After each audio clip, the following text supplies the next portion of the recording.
I'm Jess Holzman, also known as Study with Jess on YouTube, and today I'm going to share with you my tips and tricks for how to beat procrastination once and for all. I'm going to share with you the 4 main kinds of procrastination, or 4 main reasons we typically procrastinate, and then share my tips and tricks for how to overcome these. So let's get into it right now.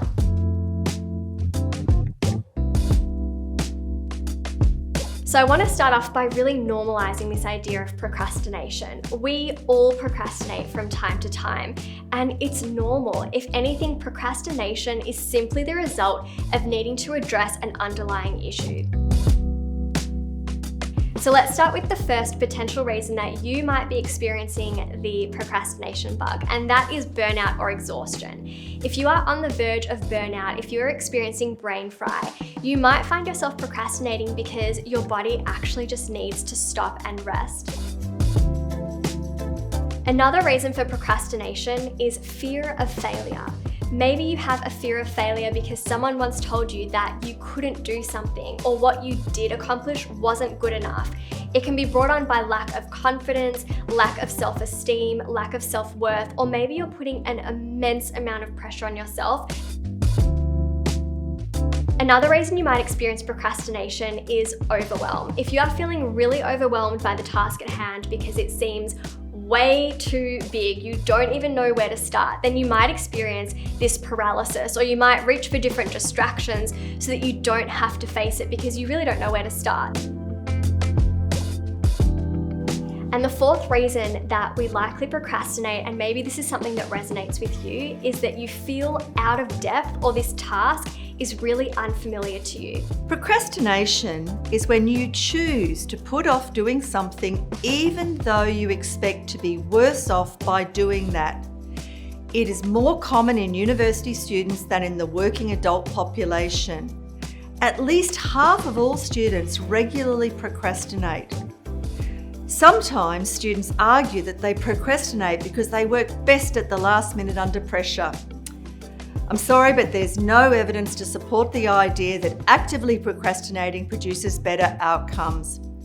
In fact, procrastination is associated with poorer academic performance, more risk of dropping out, and higher stress and lower well-being. While there are individual risk factors for procrastination, some of the reasons that university students are more vulnerable is to do with the university environment. There's a lot more freedom and less inherent structure than at school or in the workplace. Assessment deadlines are a long way in the future. Some content is not going to be intrinsically motivating and enjoyable, yet it has to be mastered for the degree. There are also lots of temptations and distractions. And if at least half of your classmates are also procrastinating, it sets up procrastination as your social norm.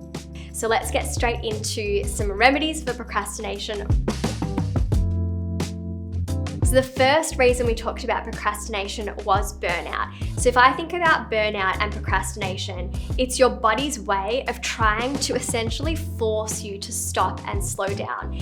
If you are on the verge of burnout, if you experience symptoms like brain fog or fatigue, that's your sign that you need to pull back and really nurture and look after yourself. Next, let's get into my remedies for fear of failure. So the first thing I would advise is, if you have any previous trauma that you've experienced, any past humiliation where someone told you that you're not good enough, or you're a failure, or whatever you do, it's not going to be good enough. That's so important to address because you don't want the past to continue to hold you back from succeeding in the future. And that's where people like counselors or psychologists come in. The next big reason for procrastinating is overwhelm. So let's talk about some ways that you can overcome this hurdle.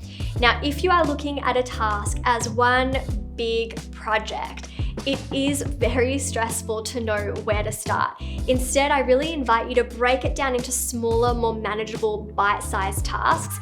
And I also encourage you to write down those tasks, to create a project timeline or calendar, and of course, make sure to give yourself plenty of time to complete each task. Now, for anyone who tends to procrastinate because you feel out of your depth and you feel like this task is very unfamiliar, here are a couple of things that you might like to try. Now, first, I encourage you to think about a time where you successfully completed a task that initially was really unfamiliar. This is going to help to remind you of your capabilities and give you that confidence boost that you really need. And even if the task is not like anything else you've ever done, even when you jog your memory and think about times where you have successfully worked through something really new, it's just going to remind you that you can do challenging things and you can learn new skills. So I hope you found these tips helpful, and if you haven't already given this video a big thumbs up at the start, then stop procrastinating and give this video a like to let me know you found the tips helpful, and make sure to click the link in the description box down below to watch the other videos as part of this series all about student optimization, and I'll see you very soon with another video. Bye.